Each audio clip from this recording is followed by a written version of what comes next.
तो दोस्तों, भारत ने एक बार फिर अंतरिक्ष इतिहास में एक और ग्लोरीफाइड चैप्टर को जोड़ दिया है।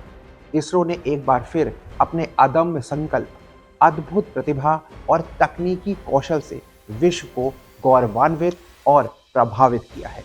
इसरो के एक के बाद एक सफल अभियानों ने न सिर्फ भारत का मान बढ़ाया है, बल्कि विश्व पटल पर भारत की वैज्ञानिक क्षमता को भी दर्शाया है। चंद्रयान से लेकर मंगलयान, गगनयान से लेकर हाल का CMS-3 संचार उपग्रह तक, हर मिशन भारत की तकनीकी दक्षता, दूरदृष्टि और आत्मनिर्भरता का प्रतीक बन चुका है। CMS-3 संचार उपग्रह का सफल प्रक्षेपण न केवल भारत की वैज्ञानिक उपलब्धि का प्रतीक है, बल्कि आत्मनिर्भर भारत और सशक्त भारत के विजन की दिशा में एक बड़ा कदम भी है। यह मिशन देश के संचार नेटवर्क को नई गति, नई पहुंच और नई ऊर्जा देने वाला साबित होगा।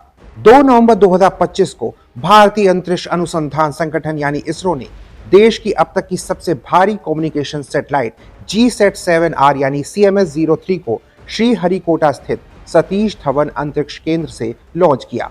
इसे विशेष रूप से भारतीय नौसेना की जरूरतों को ध्यान में रखकर बनाया गया है, ताकि समुद्री क्षेत्र में संचार व्यवस्था और निगरानी प्रणाली को एक अधिक मजबूत किया जा सके। पूरी तरह से स्वदेशी तकनीक से डिजाइन और विकसित GSAT-7R CMS-03 लगभग 4400 किलोग्राम वजनी है। GSAT-7R उपग्रह हिंद महासागर क्षेत्र में व्यापक, विश्वसनीय और अत्याधुनिक दूर संचार कवरेज प्रदान करेगा।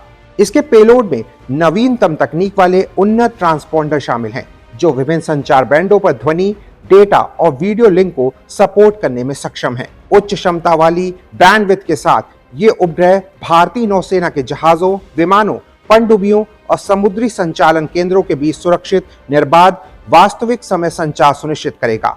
इस अत्याधुनिक प्रणाली से नौसेना की सामरिक दक्षता और परिचालन क्षमता में उल्लेखनीय वृद्धि होगी, जिससे भारत की समुद्री सुरक्षा और निगरानी क्षमताएं और अधिक सशक्त होंगी।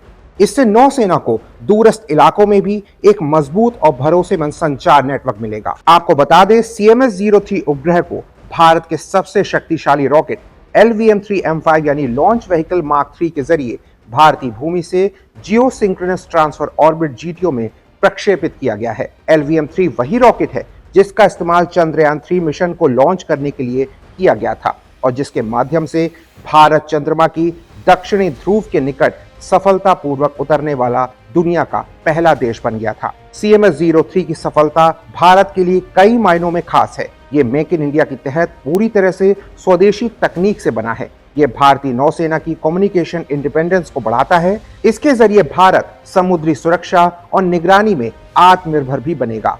इसरो ने एक बार फिर से अपने अदम्य संकल्प, प्रतिभा और तकनीकी दक्षता से विश्व को प्रभावित कर दिया है। हर सफल प्रक्षेपण के साथ भारत न केवल अपनी वैज्ञानिक ताकत का परिचय देता है, बल्कि एक आत्मनिर्भर, सशक्त और सुरक्षित भारत के सपने को साकार करने की दिशा में मजबूती से आगे भी बढ़ता है। GSAT-7R मिशन भारत के उस विश्वास का प्रतीक है, जब संकल्प और विजन साथ चलते हैं तो सफलता सिर्फ एक कदम ही दूर रह जाती है। ये उपग्रह न केवल भारतीय नौसेना की आंख और कान बनेगा, बल्कि ये देश की सीमाओं की रक्षा में भारत के अंतरिक्ष शक्ति बनने की दिशा में एक और स्वर्णिम अध्याय जोड़ेगा। इसरो की ये उपलब्धि हमें गर्व से भर देती है, क्योंकि हर बार जब भारत का रॉकेट आसमान की ओर बढ़ता है, तो वो सिर्फ एक उपग्रह नहीं, बल्कि पूरे राष्ट्र की उम्मीदों और आत्मविश्वास को लेकर उड़ान भरता है। तो दोस्तों, इसरो द्वारा लॉन्च की गई ये कम्युनिकेशन सैटेलाइट के बारे में जानकारी आपको कैसी लगी, हमें कमेंट करके जरूर बताएं और जानो कैसे के साथ जुड़े रहिए।